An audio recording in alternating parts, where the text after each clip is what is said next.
नमस्कार साथियों, मैं अमर कुमार आप तमाम लोगों का आपके अपने YouTube चैनल MAC पर तहे दिल से हार्दिक स्वागत करता हूं। साथियों, आज के क्लास में हम लोग प्राचीन भारत के अंतर्गत पढ़ेंगे विदेशी यात्रियों का विवरण। यानी जो भी विदेशी यात्री आए भारत और उन्होंने भारत के विषय में अपने पुस्तक में क्या लिखा, उनसे भारत के विषय में क्या जानकारी मिलती है, भारत के राजाओं के बारे में क्या जानकारी मिलती है, यहाँ के प्रजाओं के बारे में क्या जानकारी मिलती है, किस तरह से यहाँ के लोग का जीवन यापन था, उन तमाम चीज़ों के विषय में विदेशी यात्री ने क्या कहा है, आज हम लोग उसी के बारे में सीखेंगे। विदेशी यात्री के अंतर्गत आज हम लोग 4 ऐसे महान विदेशी यात्री के बारे में जानेंगे जिन्होंने भारत के विषय में बहुत कुछ अपने पुस्तक में लिखा है। तो बने रहिए हमारे वीडियो के साथ। सबसे पहले हम ये जान लेते हैं कि आज हम लोग सीखेंगे किसके बारे में। तो आज हम लोग पढ़ने वाले हैं इब्न बतूता के बारे में, अल बरूनी के बारे में, बर्नियर के बारे में, और इसके साथ ही साथ हम लोग आज पढ़ेंगे फाहियान के बारे में। इन चारों के विषय में आज हम लोग जानेंगे कि इनका क्या योगदान रहा प्राचीन भारतीय इतिहास की जानकारी प्रदान करने में। तो साथियों, बने रहिए हमारे इस वीडियो के साथ अंत तक। आज हम लोग जानेंगे इन चारों के विषय। तो चलिए शुरू करते हैं। तो आइए समझ लेते हैं इब्न बतूता के विषय में, जिन्होंने सती प्रथा का सबसे विस्तार से वर्णन किया है, और इसके साथ ही साथ इनके बारे में भी जानेंगे। तो आइए शुरू करते हैं, जानते हैं इब्न बतूता के विषय में। दोस्तों, इब्न बतूता पूरा नाम मोहम्मद बिन अब्दुल्ला इब्न बतूता था। तो मोहम्मद बिन अब्दुल्ला इब्न बतूता, जिसको इब्न बतूता के नाम से जाना जाता है, ये इसका पूरा नाम है। अब आइए जानते हैं नेक्स्ट पॉइंट को। लिखा है कि इब्न बतूता एक विद्वान अफ्रीकी यात्री थे, जिसका जन्म 24 फरवरी 1304 ईस्वी को उत्तरी अफ्रीका के मोरक्को प्रदेश के प्रसिद्ध नगर तांजीर में हुआ था। सवाल एग्जाम में इस तरह से आता है कि इब्न बतूता का जन्म कब हुआ, तो आपको बताना है 24 फरवरी 1304 में। अब ये सवाल भी आता है कि इब्न बतूता कहाँ से थे, तो उत्तरी अफ्रीका। इब्न बतूता का जन्म किस प्रदेश में हुआ था, तो मोरक्को। जो मोरक्को के कहाँ पर, तांजीर में। तो मोरक्को के तांजीर में हुआ था। इसके पूर्वजों का व्यवसाय काजियों का था। यानी इब्न बतूता का जो पूर्वज थे, वो पूर्वज काजियों के काम करते थे। काजी का मतलब होता है न्यायाधीश। काजी का मतलब न्यायाधीश होता है। आगे समझते हैं। इब्न बतूता को मक्का की यात्रा यानी हज तथा प्रसिद्ध मुसलमानों का दर्शन करने की बड़ी अभिलाषा थी। ये जो इब्न बतूता थे, इनको हज करने का यानी यात्रा हज करने का बहुत ही इच्छा था। इसके साथ ही साथ यह भी इच्छा था जो प्रसिद्ध मुसलमान थे उस समय का, उनसे मिलने का, उनको देखने का बड़ी इच्छा था। किसको, तो इब्न बतूता को। अब देखिए, इस आकांक्षा को पूरा करने के लिए वह केवल 21 वर्ष की आयु में यात्रा पर निकल पड़ा, यानी हज पर वह निकल पड़ा। तभी उसका उम्र मात्र 21 साल था। अब सोच लीजिए, 21 साल का लड़का, उसको कितना इच्छा था हज करने का और प्रसिद्ध मुसलमानों से मिलने का, जो अपने मात्र अल्पायु 21 वर्ष की आयु में यात्रा पर निकल पड़ा। जब इब्न बतूता यात्रा पर निकला तो देखा कि लोग मक्का पहुंचने के लिए झुंड झुंड में जा रहे हैं, और उनका स्वागत के लिए कई लोग रास्ते में कई चीज़ों को बांट रहे हैं। पानी, खाना, इन तमाम चीज़ों का व्यवस्था की गई थी उन यात्रियों के लिए जो वहाँ दर्शन करने आते थे। साथियों, ये चीज़ इब्न बतूता को बहुत ही अच्छा लगा, जो कि वो अपने किताब में भी लिखा है। आइए समझते हैं। इब्न बतूता भारत के उत्तर पश्चिम यानी अफगानिस्तान के रास्ते वह 1333 ईस्वी में सुल्तान मोहम्मद बिन तुगलक के काल में भारत आया था।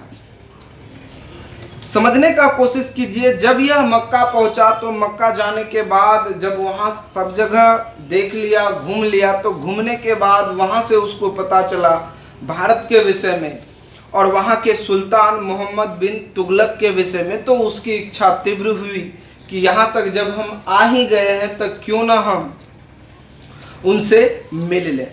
तो उसको मिलने के लिए वे उत्तर पश्चिमी यानी अफगानिस्तान के रास्ते 1333 ईस्वी में भारत में प्रवेश हुआ और तभी भारत के सुल्तान मोहम्मद बिन तुगलक थे। तो साथियों, उम्मीद है यहाँ तक बात आपको समझ में आई होगी। एक यात्री जो उत्तरी अफ्रीका से चल करके मक्का पहुंचे, फिर मक्का से वह भारत पहुंचे। अब आगे जानते हैं क्या हुआ। तो इब्न बतूता सम्राट से मिलने के लिए भारत की ओर चले। जब वह भारत पहुंचे और जब इब्न बतूता सम्राट से मिले तो उन्होंने सम्राट को भेंट स्वरूप किशमिश और बादाम के साथ साथ एक घोड़ा व एक दास दिया। घोड़ा तो आप समझते ही हैं, दास के विषय में हम लोग आगे चर्चा करेंगे। दास का मतलब होता है गुलाम, खरीदा जाता था आदमी को और उसको जिसके पास पैसा होता था वो खरीद लेता था और उसको सदा सदा के लिए अपने पास रखता था, अपने काम में उसको यूज में लाता था। तो जब वह सम्राट से मिला तो सम्राट को बादाम, किशमिश, एक घोड़ा व एक दास दिया, भेंट स्वरूप, उपहार स्वरूप, मिलने के उपलक्ष्य में। तो जैसे ही सम्राट को ये तमाम चीज भेंट स्वरूप मिला, उन्होंने इब्न बतूता के विषय में जानकारी प्राप्त की और इब्न बतूता अपने बारे में बताया। सम्राट उससे प्रभावित होकर के, खुश होकर के अपने दरबार में उसे काजी नियुक्त किया, काजी बना दिया। प्रभावित होकर के सम्राट कौन? मोहम्मद बिन तुगलक। आगे समझते हैं। इब्न बतूता द्वारा लिखा गया पुस्तक रेहला है। बहुत सारे एग्जाम में ये सवाल पूछा गया है। इब्न बतूता द्वारा लिखा गया पुस्तक का नाम रेहला है, जो अरबी भाषा में है, जिसमें 14वीं शताब्दी के भारत का वर्णन मिलता है। 14वीं शताब्दी के भारत का वर्णन मिलता है। अब आप कहेंगे 14वीं शताब्दी, 1300 ईस्वी तक 13वीं शताब्दी, जैसे ही 1301 होता है ये 14वीं शताब्दी में गिनती आवेगा। यानी कुल मिलाकर के 1301 से लेकर के 1400 ईस्वी तक 14वीं शताब्दी के अंतर्गत आएगा। यानी 1300 से 1400 के बीच का जो समय होगा उसको कहेंगे हम लोग 14वीं शताब्दी।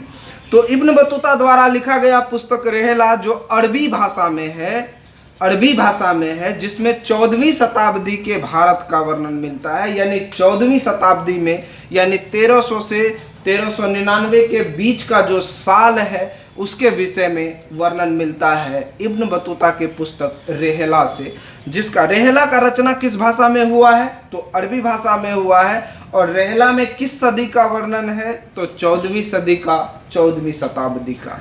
साथियों, एग्जाम में इससे कई सवाल आते हैं कि इब्न बतूता द्वारा लिखे गए पुस्तक का नाम क्या है? तो आपको बताना है रेहला। रेहला की रचना इब्न बतूता ने किस भाषा में की है? ऑप्शन आपको मिल जाएगा उर्दू, अरबी, फारसी। तो आपको जवाब क्या देना है? अरबी।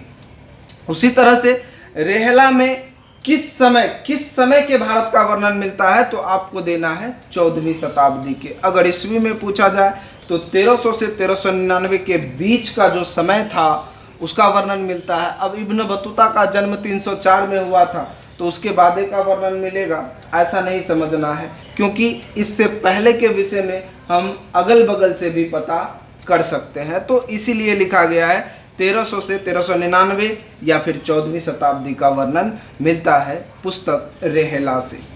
और रेहला का रचना अरबी भाषा में हुआ है। कई दफ़ा एग्जाम में ये सवाल पूछा गया है, बड़े बड़े एग्जामों में ये सवाल पूछा जाता है।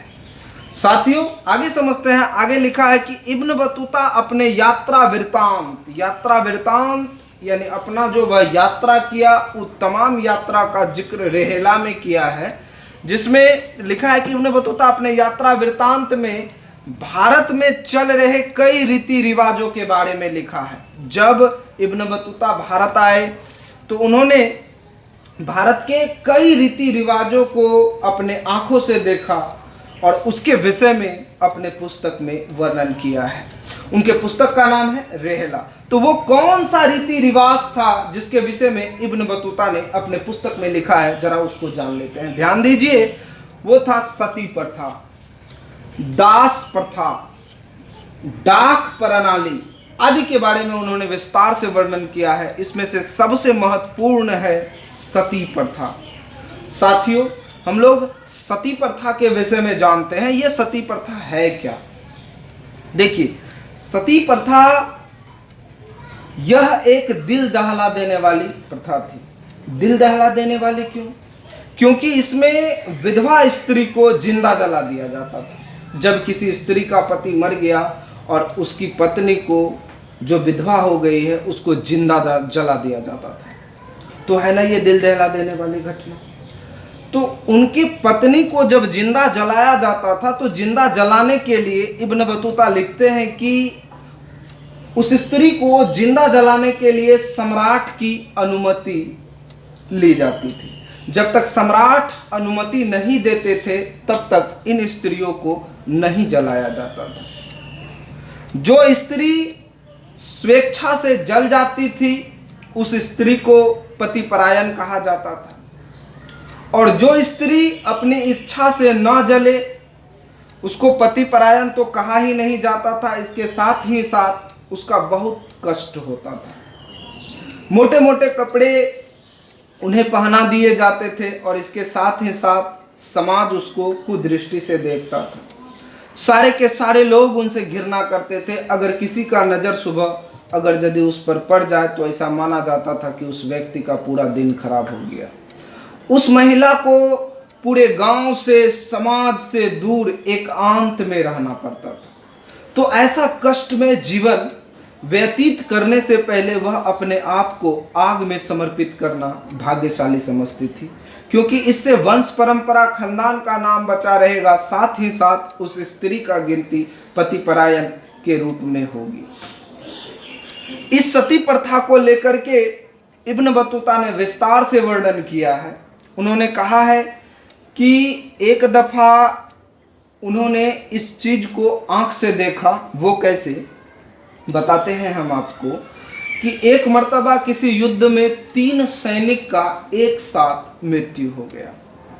तो उन तीनों सैनिक की पत्नियों को नए नए कपड़े दिए गए और उनको खिलाया गया। खिला पिला करके पूरा जब समय हुआ तो तीनों को पूरा श्रृंगार के साथ नए नए साड़ियाँ पहना कर घोड़े पर बैठा कर तीनों स्त्रियों को वहाँ से निकाला गया।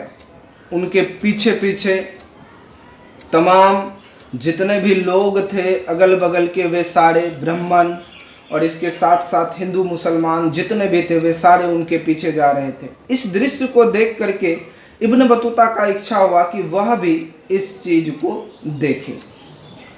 तो इसके लिए उन्होंने भी घोड़े पर बैठ करके उनके पीछे चलना शुरू किया। चलते चलते, चूंकि उनको जलाने के लिए सबसे पहली बात तो राजा का परमिशन होना चाहिए था, राजा से आदेश लेना पड़ता था, क्योंकि जितने भी भूमि थे वे सम्राट के थे। तो सम्राट उनको जलाने के लिए जो जगह तय किया जाता था उसके लिए सम्राट का आज्ञा होना जरूरी था। तो फिर क्या हुआ कि उसके पीछे पीछे जब वो जाने लगे तो देखा कि उस स्त्री के हाथ में, दाहिने हाथ में एक नारियल है और बाएं हाथ में एक आईना है, दर्पण। तो वो स्त्री नारियल को इस तरह से उछाल रही थी, इस तरह से उछाल उछाल के हाथ में ले रही थी और बाएं हाथ से अपना आईना में मुंह देख रही थी। और उसके साथ ही साथ ढोल बाजे से उनको लेकर के जाया जा रहा था। तमाम लोग खुशी खुशी जा रहे थे। वो जो तीनों महिलाएं घोड़े पर सवार थी वो भी खुशी खुशी जा रही थी। कुछ दूर लगभग 3 कोस जाने के बाद वह एक ऐसे स्थान पर पहुंची जहां नदी था और पूरा घना वृक्ष था। वहां 4 मंदिर था। उन स्त्रियों को वहां उतारा गया।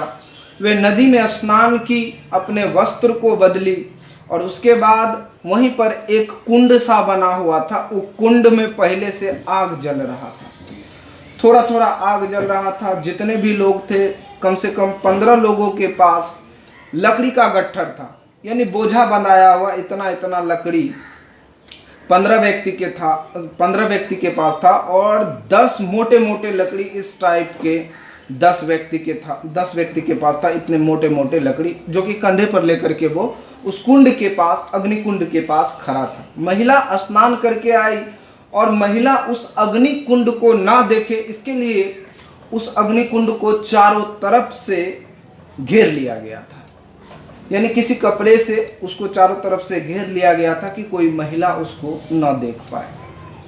साथियों, उनमें से एक महिला जबरदस्ती उस कपड़े को हटाई और वह कहती है कि तुम्हें पता नहीं है कि मैं जानती हूं कि इसमें आग है, तुम मुझे बेवकूफ मत बनाओ।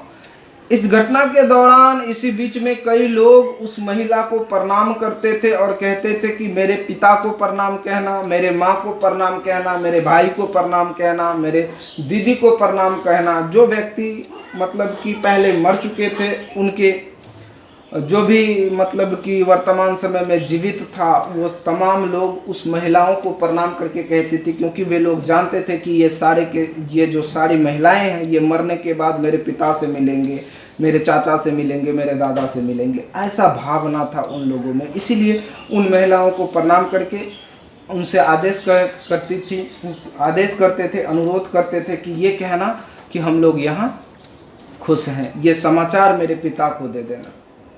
तो ऐसी कई घटनाएं हुई। उसके बाद वह महिला क्या करती है, उस कपड़े को हटाती है और आग में कूद जाती है। आग में कूदने के बाद आग में सरसों तेल ढारा जाता है और जो भी लोग के पास छोटे छोटे लकड़ी के टुकड़े थे, उन टुकड़ों को उस अग्निकुंड में डाला जाता है। और जैसे ही महिला तड़पती है, वो बाहर निकलने का कोशिश करती है। जिसके पास मोटा लकड़ी का टुकड़ा था, वह उससे उसको दाब देता है। इस तरह से धीरे धीरे महिला का कराहट बंद हो जाता है। इन दृश्यों को देख करके इब्न बतूता का प्राण सिहर उठता है और वह घोड़ा से गिरते गिरते बच जाता है, क्योंकि उसका एक साथी उसको पकड़ लेता है। ऐसा खतरनाक दृश्य था सती प्रथा का।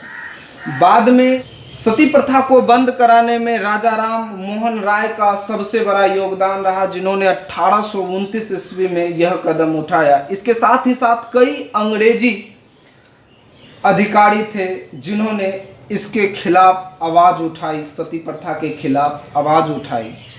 हाँ, उसके बाद जो भी महिला अगर यदि सती नहीं होना चाहती थी तो उस पर बलपूर्वक कोई भी कार्रवाई नहीं कर सकता था। सम्राट और अंग्रेजी पदाधिकारी इन चीज़ों को ध्यान में रखते थे।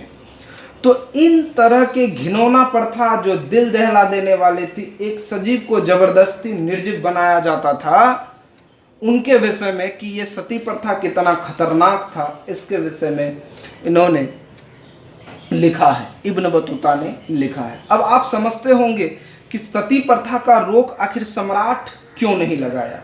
साथियों, मैं बता दूं कि ये जो सम्राट है मोहम्मद बिन तुगलक, अगर यदि किसी तरह का इन पर रोक लगाते तो सारे हिंदू लोग इसके खिलाफ चले जाते, क्योंकि सम्राट समझते थे कि ये हिंदू का धार्मिक परंपरा है, इसलिए सम्राट इस पर रोक नहीं लगाते थे। जो महिला जलना नहीं चाहती थी, वह सती नहीं होना चाहती थी, पति परायण नहीं होना चाहती थी, तो उसको जबरदस्ती नहीं जलाया जाता था, उन्हें समाज से बाहर बिठाया जाता था और उन्हें मोटे मोटे कपड़े दिए जाते थे और समाज से कोई व्यक्ति उनसे मिल नहीं सकता था। ऐसा परंपरा था भारत में 14वीं शताब्दी में। ऐसा लिखते हैं इब्न बतूता। आगे समझने का प्रयास करते हैं दास प्रथा को। साथियों, दास प्रथा एक ऐसी प्रथा है जिसके अंतर्गत लोगों को खरीदा जाता था। जो गरीब लोग होते थे अपने आप को बाजार में बेच देते थे, लोग उसको खरीद करके अपने यहाँ रखता था और ज़रूरत पड़ने पर उसका इस्तेमाल करता था। जिस तरह से हम लोग अभी बैल को रखते हैं हल जोतने के लिए, घोड़ा को रखते हैं गाड़ी खींचने के लिए, उसी तरह से वहाँ दास प्रथा के अंतर्गत मनुष्य को रखा जाता था निजी काम कराने के लिए। तो उनके साथ बहुत सारा कदाचार होता था, उन्हें दासों को कई प्रकार के दुख का सामना करना पड़ता था। इन तमाम चीज़ों के विषय में इब्न बतूता अपने पुस्तक रेहला में लिखते हैं। उन्होंने डाक प्रणाली का भी विवरण किया है। डाक प्रणाली यानी अगर यदि सम्राट को किसी दूसरे सम्राट के यहाँ मैसेज पहुंचाना होता था, कोई संदेश पहुंचाना होता था, तो ये लोग जो भी डाक प्रणाली के अंतर्गत काम करते थे वो बहुत ही एक्टिव होते थे। जैसे ही खबर मिला वो जी जान लगा देते थे खबर को पहुंचाने के लिए, चाहे जिस रीति से भी हो, पैदल हो, घोड़े से हो, ऊंट से हो, इन तमाम चीज़ों से। हाँ, एक बात जरूर है कि इब्न बतूता अपनी यात्रा वृत्तांत में लिखते हैं कि गधे की सवारी करना घृणा माना जाता था। लोग अगर यदि गधे की सवारी कर रहे हैं तो उनसे लोग घृणा करते थे। उन लोगों को, उस जो गधा की सवारी करता था, उस लोगों को भी गधे की तरह समझा जाता था और लोग उनसे घृणा करते थे। तो डाक व्यवस्था में जो भी साधन होता था उनका प्रयोग करते थे।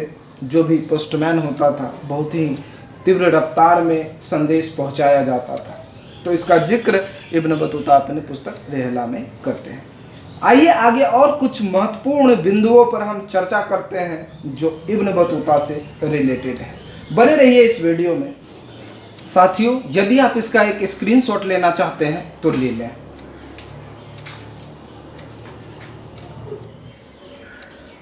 आइए समझ लेते हैं कुछ महत्वपूर्ण तथ्य को और जो इब्न बतूता से रिलेटेड है। इब्न बतूता के अनुसार गाने वाले व्यक्तियों के लिए एक ताराबाद नाम का बाजार था। ताराबाद एक ऐसा बाजार है जिसमें केवल गाने वाले व्यक्ति रहते थे। साथियों, आगे लिखते हैं कि इब्न बतूता बताता है कि मोहम्मद बिन तुगलक नासिरुद्दीन नामक एक धर्मोपदेशक से इतना प्रसन्न हुआ कि उसे 1,00,000 मुद्रा और 200 दास दे दिया प्रसन्न होकर के। क्योंकि ये जो धर्मोपदेशक थे, इन्होंने प्रवचन दिया था मोहम्मद बिन तुगलक के सामने। मोहम्मद बिन तुगलक के सामने इन्होंने प्रवचन दिया था नासिरुद्दीन। तो इससे वह इतना खुश हो गए कि उन्हें 1,00,000 मुद्रा व 200 दास उपहार स्वरूप दे दिए। आगे लिखा है 1327 ईस्वी में मोहम्मद बिन तुगलक ने देवगिरी को अपनी राजधानी बनाई और इन्होंने ही इसका नाम बदलकर दौलताबाद रखा। इससे जनता को कई कठिनाइयों का सामना करना पड़ा, जिसका जिक्र इब्न बतूता अपनी पुस्तक रेहला में करते हैं। यानी साथियों, ऐसा सवाल पूछा जाता है अक्सर कंपटीशन के एग्जाम में कि दिल्ली से दौलताबाद राजधानी किस शासक ने परिवर्तित की। तो वो किसने परिवर्तन किया था, किसने दिल्ली से अपनी राजधानी दौलताबाद कर दी थी? वो था मोहम्मद बिन तुगलक। ये दौलताबाद का नाम पहले हुआ करता था देवगिरी। बाद में इसी देवगिरी का नाम को बदल करके दौलताबाद कर दिया गया सम्राट के द्वारा, मोहम्मद बिन तुगलक के द्वारा। तो जब ये राजधानी परिवर्तित हुआ तो इससे जनता को काफी कठिनाइयों का सामना करना पड़ा। तो इस जो कठिनाई का सामना करना पड़ा जनता को, उन तमाम चीजों के विषय में इब्न बतूता अपने पुस्तक रेहला में लिखते हैं। इसके साथ ही साथ सम्राट इब्न बतूता को राजदूत बनाकर चीन भेजा था। सम्राट इब्न बतूता को राजदूत बना करके कौन सा देश में भेजा था? तो चीन में भेजा था। आगे है इब्न बतूता 1333 ईस्वी से 1342 ईस्वी तक भारत में रहा और इसको जो है इब्न बतूता को हट यात्री कहा जाता है। हट माना हम लोग गांव घर की भाषा में इसको हुट्ठी बोलते हैं, जो कोई भी काम करने का हो कैसे न होते ऐसा भीड़ जाता है करने के लिए, तो उसको बोलते हैं हुट्ठी आदमी, वही हट। वो इब्न बतूता को हट यात्री कहा जाता है। उम्मीद है आपको इब्न बतूता के बारे में अच्छे से समझ में आया होगा। अब आगे हम लोग चर्चा करते हैं। यदि आप इसका एक स्क्रीनशॉट लेना चाहते हैं तो ले लें।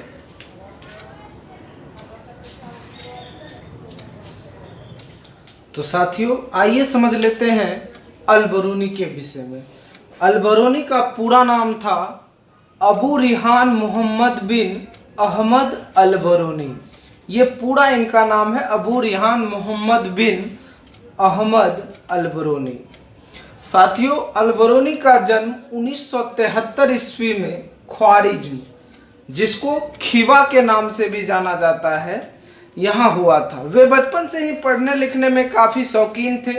पढ़ने लिखने में वो काफ़ी तेज भी थे, शौकीन भी थे। पढ़ना लिखना उनको बहुत अच्छा लगता था।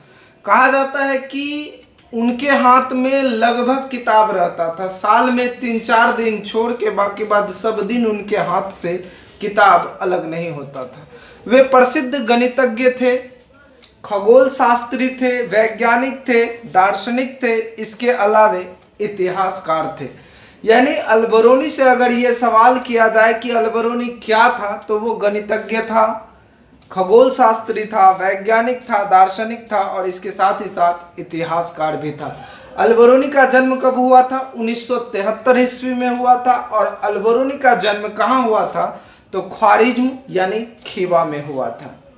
आगे समझने का प्रयास करते हैं। सन 1017 ईस्वी में महमूद गजनवी द्वारा ख्वारिज्म को जीत लिया गया। कहने का मतलब ये हुआ कि महमूद गजनवी ये जो थे, ये ख्वारिज्म में जहां पर अल-बरूनी का जन्म हुआ था उस पर आक्रमण किया और ख्वारिज्म को जीत लिया। जीत लेने के बाद यहाँ के सारे जनता जो भी थे इस राज्य के, ये इसके गुलाम हो गए, महमूद गजनवी के गुलाम हो गए। उसके बाद अल-बरूनी भी इसका गुलाम हो गया।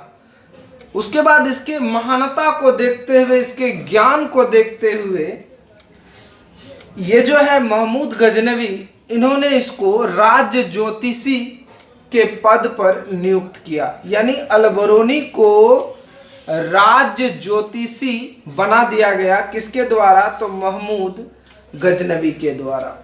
अब आगे समझने का कोशिश कीजिए। जब महमूद गजनवी के साथ अल-बरूनी भारत आया तो उन्होंने अपनी पुस्तक तहकीक-ए-हिंद या फिर किताबुल हिंद यानी भारत की खोज नामक एक पुस्तक लिखी। और उस पुस्तक में अल-बरूनी ने तत्कालिक राजपूतकालीन राजाओं, यानी राजपूतकालीन राजाओं मतलब कि राजपूत जो राजा हुए थे उसके काल का वर्णन किया है। वो राजपूतकालीन समाज का वर्णन किया है। वो धर्म, रीति रिवाज आदि पर विशेष जोर दिया है। यानी आप अगर यदि ये जानना चाहेंगे कि तहकीक-ए-हिंद में क्या लिखा है, तो साथियों तहकीक-ए-हिंद में लिखा है राजपूतकालीन समाज के विषय में, धर्म के विषय में और रीति रिवाज के विषय में। आगे समझने का कोशिश करते हैं कि ये जो पुस्तक है तहकीक-ए-हिंद, ये किस भाषा में लिखा गया है? तो ये अरबी भाषा में लिखा गया है। साथियों कभी कभी ऐसा सवाल पूछा जाता है कि तहकीक-ए-हिंद किस भाषा में लिखा गया है? तो जवाब आएगा अरबी भाषा में। सवाल ये पूछा जाएगा कि तहकीक-ए-हिंद के लेखक कौन है? तो आपको जवाब देना होगा अल-बरूनी। अब ऐसा भी सवाल पूछा जाता है कि अल-बरूनी किसके साथ भारत आया था? तो आपको जवाब देना है महमूद गजनवी के साथ वह भारत आया था। प्यारे साथियों आगे समझने का कोशिश करते हैं। आगे लिखा है भारत में रहते हुए अल-बरूनी ने संस्कृत भाषा की जानकारी प्राप्त की। यानी इनको पहले संस्कृत की जानकारी नहीं था, अरबी, फारसी, उर्दू ये सब जानते थे। उन्होंने संस्कृत भाषा की जानकारी भारत में रहते हुए अर्जित किया। आगे समझने का कोशिश करते हैं। आगे लिखा है कि वह 1019 से 1030 ईस्वी के बीच भारत में रहते हुए पुराण, भगवत गीता और वेद का अध्ययन किया। यही कारण था, इसी चीज को पढ़ने के लिए अल-बरूनी ने संस्कृत की जानकारी प्राप्त की थी। साथियों ये जो आप देख रहे हैं पुराण, भगवत गीता या फिर वेद, ये सारे के सारे ग्रंथ संस्कृत में लिखा गया है। और अलबरूनी यहाँ रहते हुए 1930 ईस्वी तक भारत में रहे थे और इसी के दौरान इन्होंने पुराण, भगवत गीता और वेद का अध्ययन किया था। आगे समझने का कोशिश करते हैं। अलबरूनी के अनुसार आदित्य की मूर्ति, ये आदित्य एक देवता है जिसकी मूर्ति मुल्तान में स्थित थी, जो लकड़ी की बनी हुई थी। यानी ये जो आदित्य देव है, इसकी मूर्ति किसकी बनी हुई थी? तो लकड़ी की बनी हुई थी। और ये कहाँ पर है? तो ये मुल्तान में है। मुल्तान अभी वर्तमान में पाकिस्तान में पड़ता है, पहले ये भारत का क्षेत्र था। आगे और फिर हम आगे समझने का प्रयास करते हैं। आगे हम लोग समझेंगे फ्रांसिस या फिर फ्रांसवा बर्नियर के विषय में। लोग इसको बर्नियर के नाम से जानता है। बर्नियर को या तो फ्रांसिस बर्नियर कहते हैं या फिर फ्रांसवा बर्नियर के नाम से भी जाना जाता है। क्या लिखा है जरा समझिए। फ्रांसिस बर्नियर का जन्म 1625 ईस्वी में फ्रांस में हुआ था। यानी कहने का मतलब ये हुआ कि फ्रांसिस बर्नियर का जन्म कब हुआ था? 1625 ईस्वी में। कहाँ हुआ था? तो फ्रांस में हुआ था। अगला पॉइंट कहता है कि बर्नियर 1656 ईस्वी में, देखिए जन्म कब हुआ था? 1625 ईस्वी में। 1656 ईस्वी में ये जो था बर्नियर, इसी 1656 ईस्वी के करीब में भारत आए। तभी भारत में मुगल वंश की सत्ता थी। साथियों, मुगल वंश जो भारत में बहुत दिनों तक राज किया और यही मुगल वंश के काल में बर्नियर भारत आए थे 1656 ईस्वी में। देखिए ये मुगल वंश सत्ता में थी और सम्राट कौन था? तो शाहजहां था। ये अपने जीवन के अंतिम चरण में था। यूं कहिए ये मरने ही मरने वाला था। शाहजहां का 4 बेटा इसका गद्दी प्राप्त करने के लिए आपस में लड़ रहा था। आगे देखते हैं, जिसका शासनकाल 1628 से 1658 माना जाता है। और ये आया था कब? 1656 में। और शाहजहां का काल कब तक माना जाता है? 1658 तक। तो ये शाहजहां का अंतिम समय ही था। तो बर्नियर किसके शासनकाल में भारत आया था? तो शाहजहां के शासनकाल में। बर्नियर किस वंश के काल में भारत आया था? तो जवाब आ जाएगा मुगल वंश। फिर आगे समझते हैं। आगे लिखा है बर्नियर मुगल कालीन नगरों को शिविर नगर कहा है। यानी सवाल ये पूछा जाएगा कि शिविर नगर किसने कहा मुगल कालीन नगरों को? तो जवाब आएगा बर्नियर। उम्मीद है आपको बात समझ में आ रही होगी। साथियों, आगे समझने का कोशिश करते हैं बर्नियर के कुछ और महत्वपूर्ण बिंदुओं को, जिससे हमें भारत की जानकारी मिलती है। तो बने रहिए हमारे वीडियो के साथ।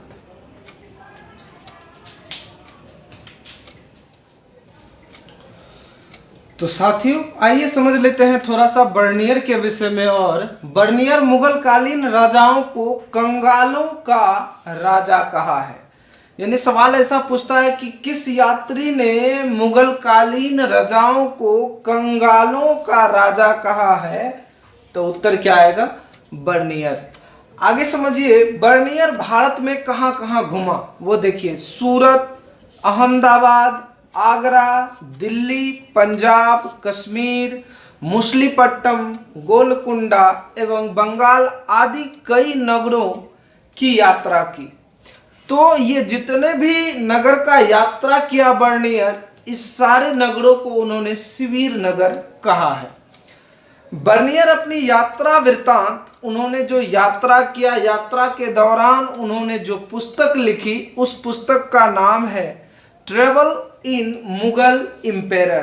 Travel in Mughal emperor. इसी में इन्होंने भारत में हुए जितने भी दृश्य को देखा, यहाँ के जो भी व्यवस्था को देखा, उन तमाम व्यवस्थाओं के विषय में ट्रेवलर इन मुगल इम्पेरर में लिखा है। सवाल ये भी आ सकता है कि ट्रेवल इन मुगल इम्पेरर नामक पुस्तक किसने लिखी है? तो जवाब आएगा बर्नियर।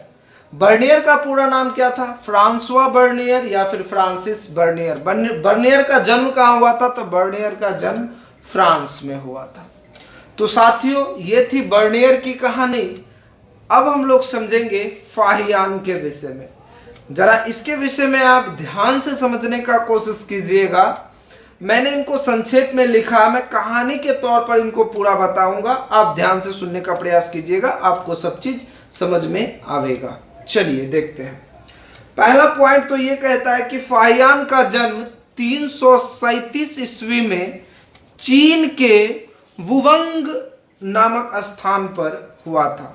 वुवंग एक जगह है चीन में जहां पर फाहियान का जन्म हुआ था। और कब हुआ था?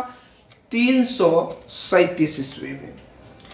आगे समझने का प्रयास करते हैं। लिखा है फाहियान 399 ईस्वी में अपने कुछ मित्रों हुईचिंग, ताओचेंग, हुईमिंग और हुईवेई के साथ भारत यात्रा पर निकल पड़े। निकलने से पहले थोड़ा सा इसके विषय में जान लेते हैं कि फाहियान जो बचपन से ही बीमार रहता था।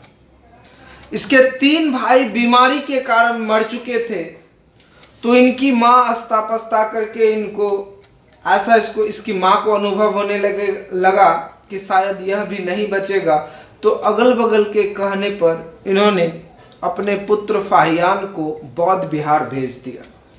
बौद्ध बिहार में जाने के बाद फाहियान का स्वास्थ्य धीरे धीरे ठीक होने लगा और वहीं पर वह रमदम गया। धीरे धीरे उन्होंने सारे बौद्ध ग्रंथों को पढ़ना शुरू किया। कुछ दिन बाद उनके पिता की मृत्यु हो गई। मृत्यु हो जाने के बाद फाहियान का चाचा उसको वहां से लेने गया, लेकिन फाहियान वहां जाने से मना कर दिया और वो खुद कहने लगा कि जिसके पीछे आदमी रात दिन मेहनत करता है जिस निर्वाण के लिए, वो तो मेरे पिता को मिल गया है। अब मैं वहां जाकर के क्या करूंगा? ये सारा नगरी जितना भी दुनिया है ये सब ममता मोह माया की नगरी है। इसमें लोगों को कभी भी निर्वाण की प्राप्ति नहीं होगी, इसलिए मैं आपके साथ नहीं जा सकता है। तो उतने छोटे से बच्चे के बात को सुनकर उसका चाचा बड़ा आश्चर्यचकित रह गया। अस्तापस्ता करके उसका चाचा वापस चला गया। फाहियान वहां धीरे धीरे रहते बहुत सारे ग्रंथों को पढ़ा, लेकिन चीन में ग्रंथों की काफी कमी थी। जो भी किताब थे वो काफी पुराना है और बहुत सारा किताब तो फट गए थे और उनमें से अधिकतर किताबों को तो दिमक ही चाट गया था। तो चीन में ग्रंथों की काफी कमी थी।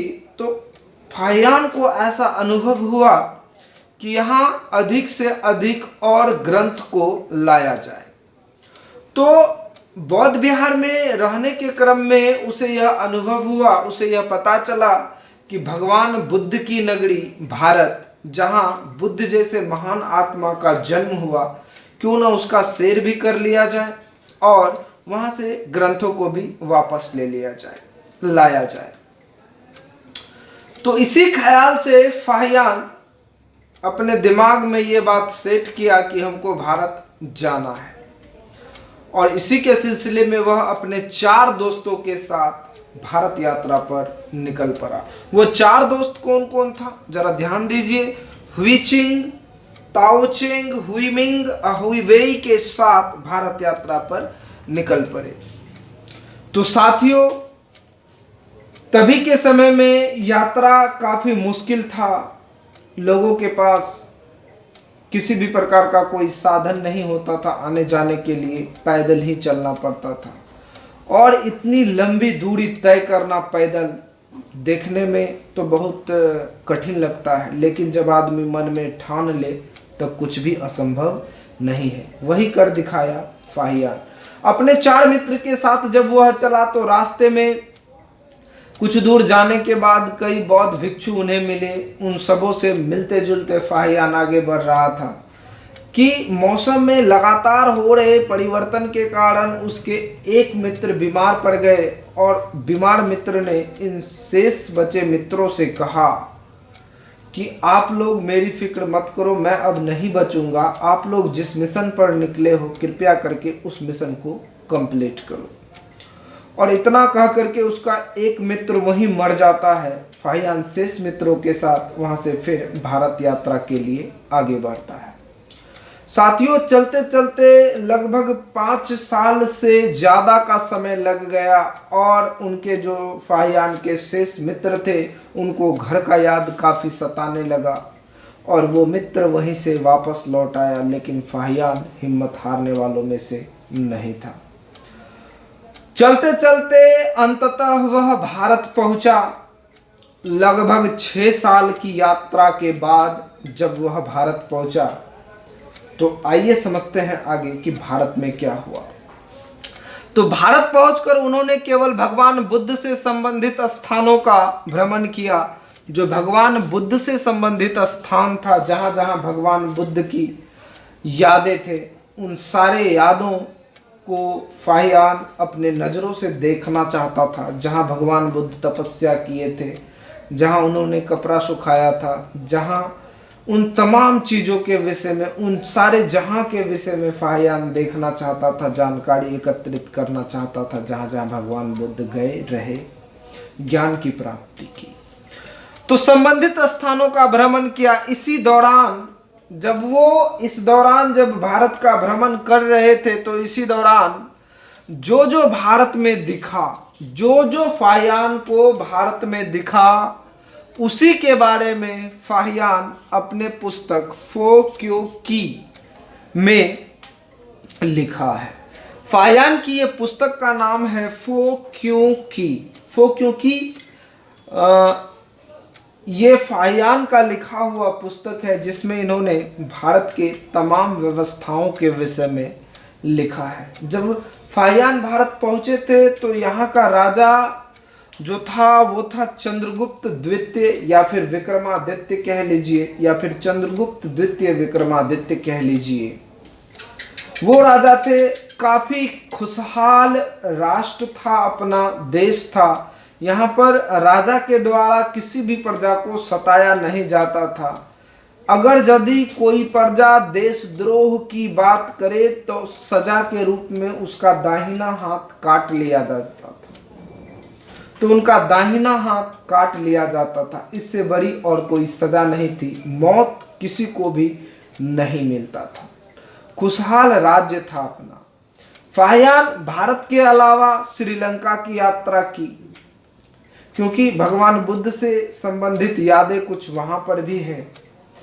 तो उन तमाम जगहों का उन्होंने भ्रमण किया जिससे भगवान बुद्ध संबंधित है।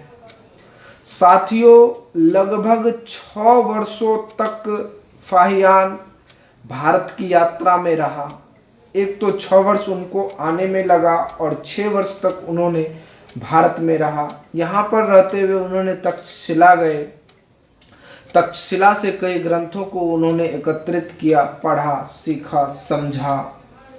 इसके अलावा जब यहाँ पर सारे ग्रंथों को एकत्रित कर लेने के बाद जब फाहियान अपने घर को रवाना हुए, तो उन्होंने देखा कि व्यापारियों का एक झुंड लगभग 200 की संख्या में समुद्री जहाज से चीन की ओर प्रस्थान कर रहे हैं।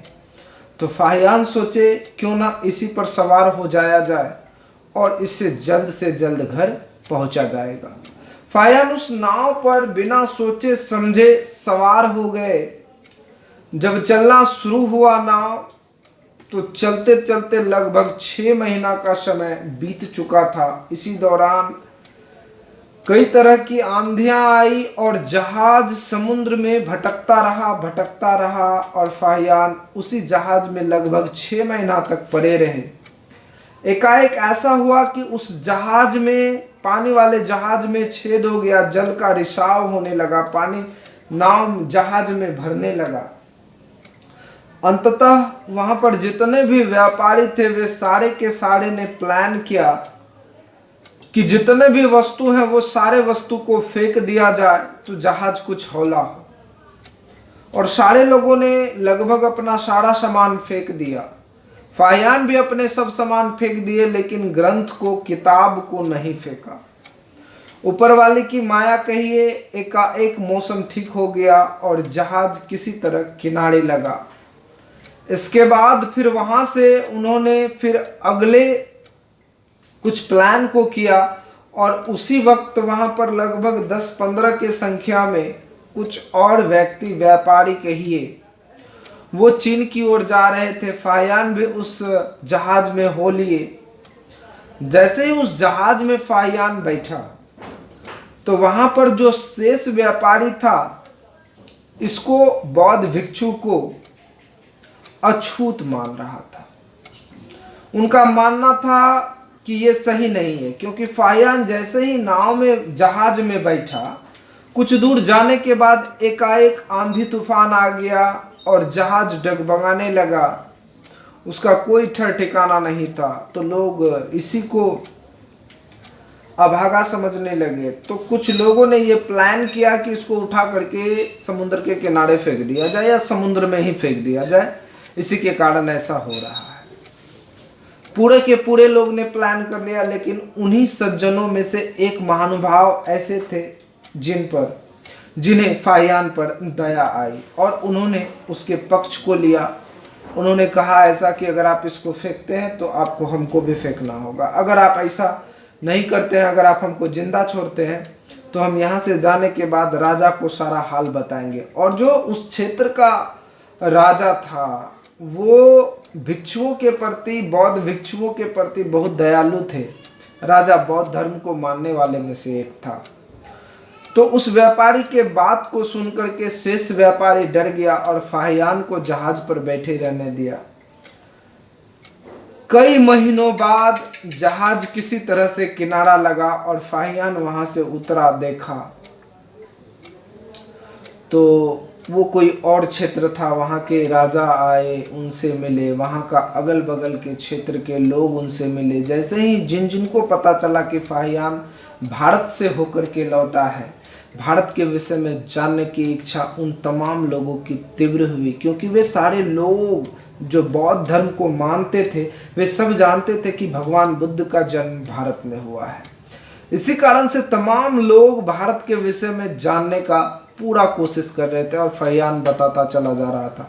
फिर किसी तरह से वहाँ के राजा की मदद से फाहियान फिर से चीन पहुँचा, बौद्ध विहार पहुँचा। तो साथियों, फाहियान अपनी पुस्तक में भारत के सम्राट चंद्रगुप्त द्वितीय विक्रमादित्य के सामाजिक जीवन, धार्मिक जीवन व आर्थिक स्थिति के बारे में लिखा है अपनी पुस्तक फोक्यू की में। और ये जो सम्राट चंद्रगुप्त द्वितीय विक्रमादित्य थे, इनका भारत में शासनकाल 375 ईस्वी से 415 ईस्वी तक रहा था। तो साथियों, उम्मीद है आपको सारा चीज अच्छे से समझ में आया होगा। तो इसी उम्मीद के साथ हम आज का क्लास यहाँ पर समाप्त करते हैं कि आपने मेरे वीडियो को बड़े बारीकी से देखा होगा, सब चीज आपको अच्छे से समझ में आया होगा। यदि आपको वीडियो अच्छा लगा हो तो वीडियो को लाइक करें, कमेंट करें, शेयर करें, और यदि आप मेरे चैनल पर नए हैं तो चैनल को सब्सक्राइब करें और बेल आइकन को जरूर दबाएं। साथियों, मिलते हैं नेक्स्ट वीडियो में। वीडियो पूरा देखने के लिए आपका कोटि कोटि धन्यवाद।